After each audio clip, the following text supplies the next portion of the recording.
Welcome back to What's That Strap YouTube. Recently on Instagram, we had a carousel post kind of hit the algorithm jackpot for some reason.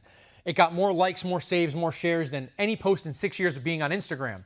And so what I learned from that was pretty obvious. You don't go to Instagram to listen to me talk. You want short exercise demos that are kind of focused on a specific goal. What I'm going to do from now on is I'm saving the longer explanations exclusively for YouTube. Lesson learned. And in this video, I want to talk about the 4 exercises that were included in this carousel, which was focused on pelvic or hip mobility exercises for rotational sports. I'll cover each exercise, take you through the technical details to help these exercises go more smoothly for you and your clients.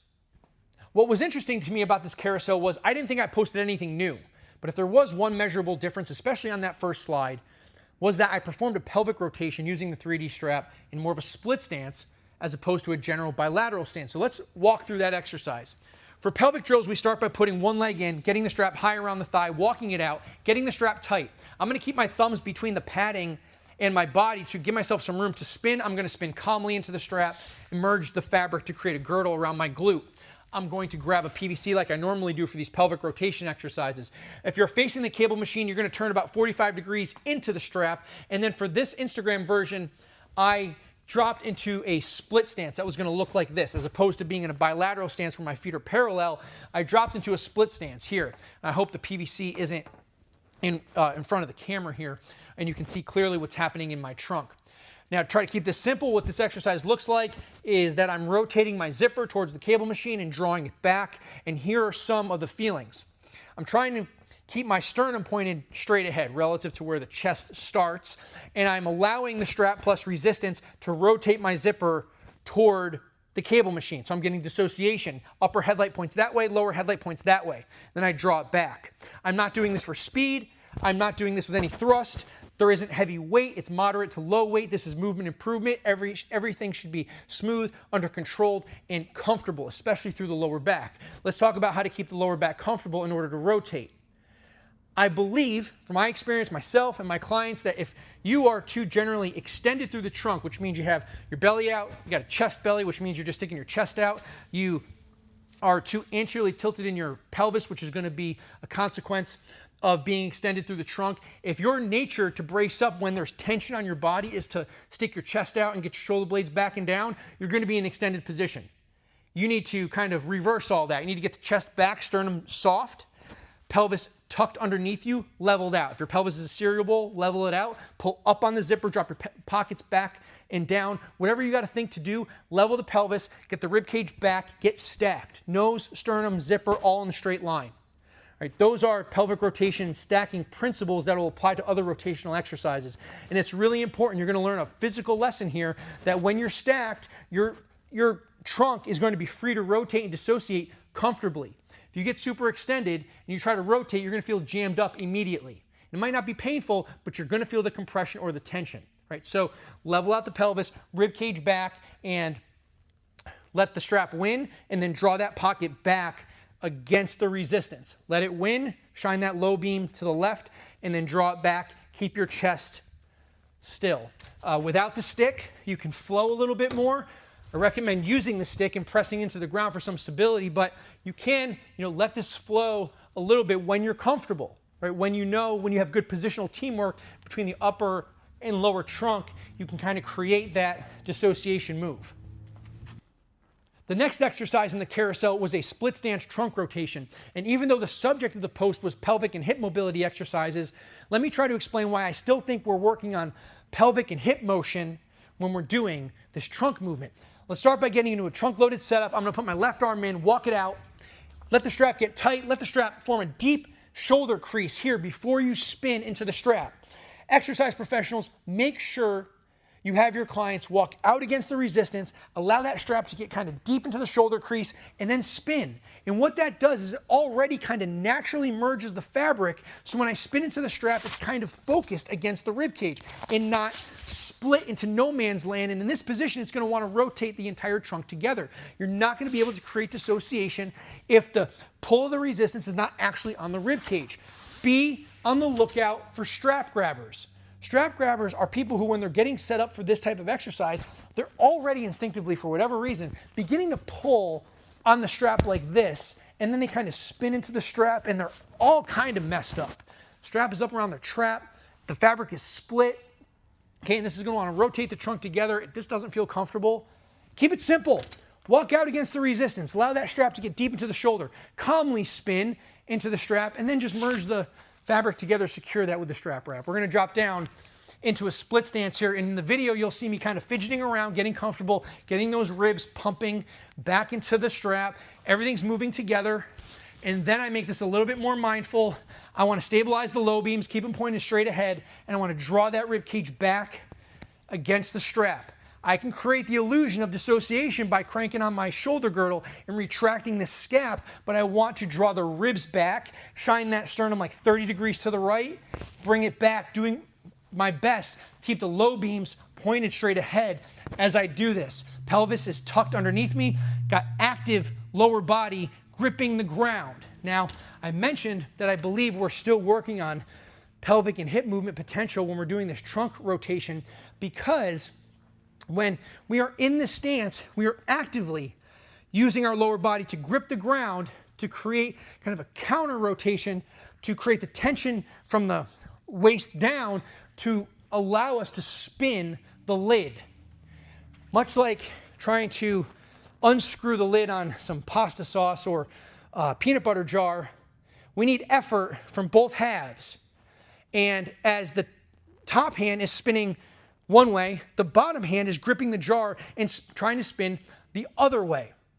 And it's very much like what we're trying to do in this position. The lower body is actively gripping the ground to create that counter rotation in the opposite direction than the upper body is moving or spinning. And so effectively what the lower body is doing is creating kind of a rotational isometric, right? Effort without any motion. And performance rehab professionals, you're already using isometrics to create motion. We do this in the shoulder, we do this in the hip with traditional exercises. Use an isometric, get a little bit of range of motion, use an isometric, get a little bit of range of motion. It's the same thing we can do in a more integrated position. We're using that isometric, we're gripping the ground, okay? And what that would do is would improve our ability to actually move in that direction that we are gripping the ground when the lower body is free to move. So hopefully, that's a clear explanation of why we're not just working on trunk motion here, we're working on that dissociation, we're working on the ability for that lower body to lead the way, even when it appears that the lower body is static.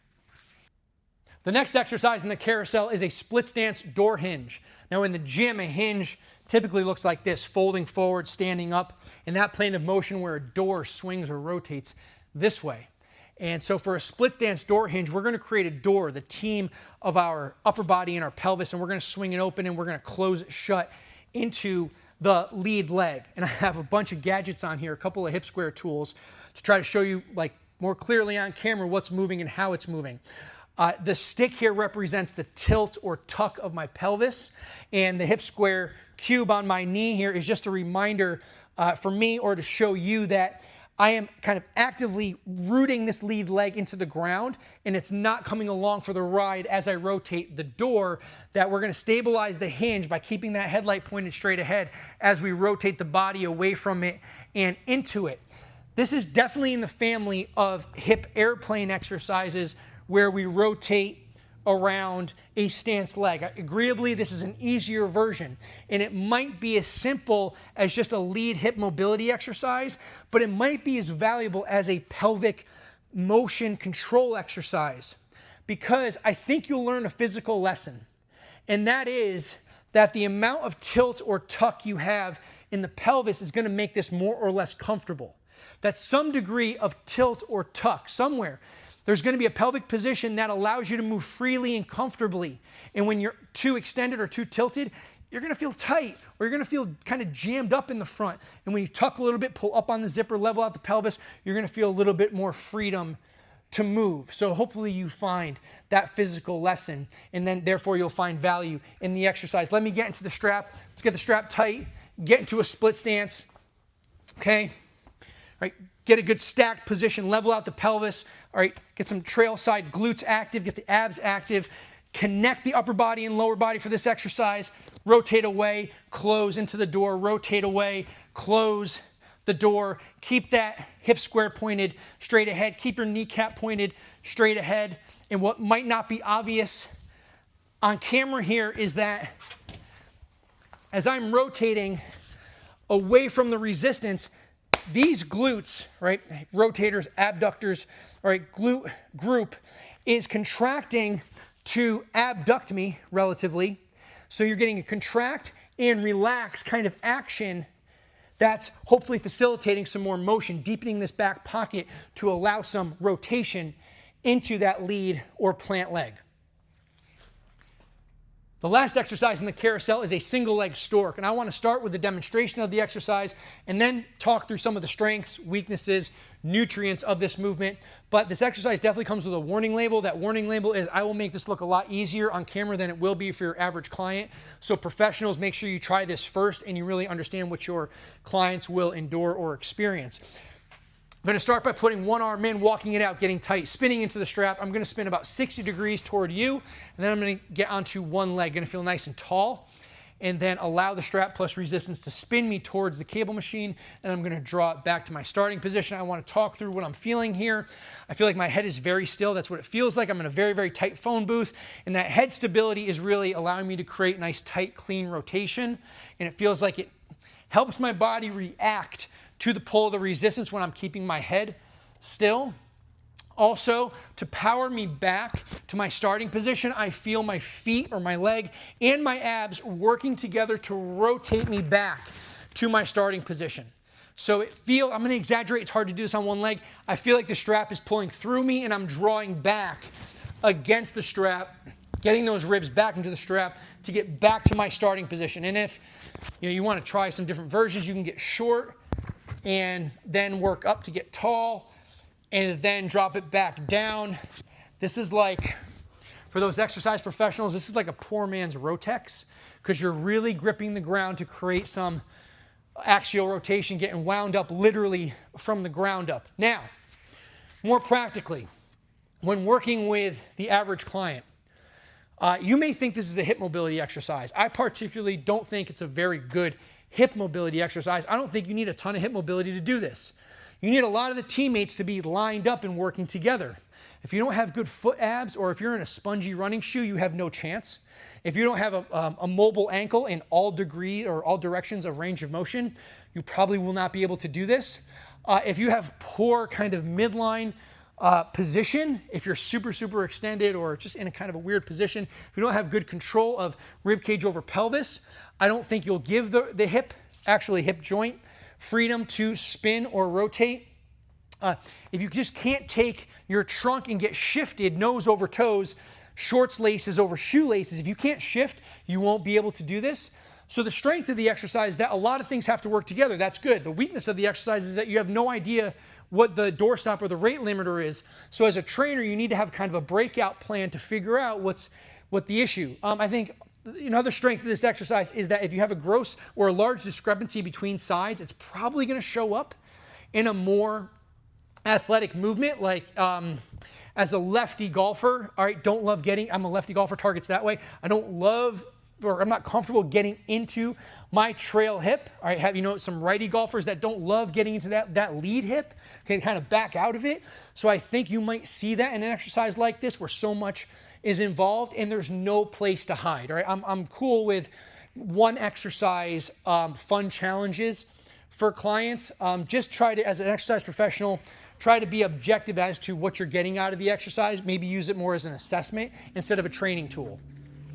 That wraps up this video covering pelvic and hip motion control exercises in very specific stances for rotational sports. But for exercise professionals, I hope you see the value beyond using these with rotational athletes and you're able to use them with other clients as well.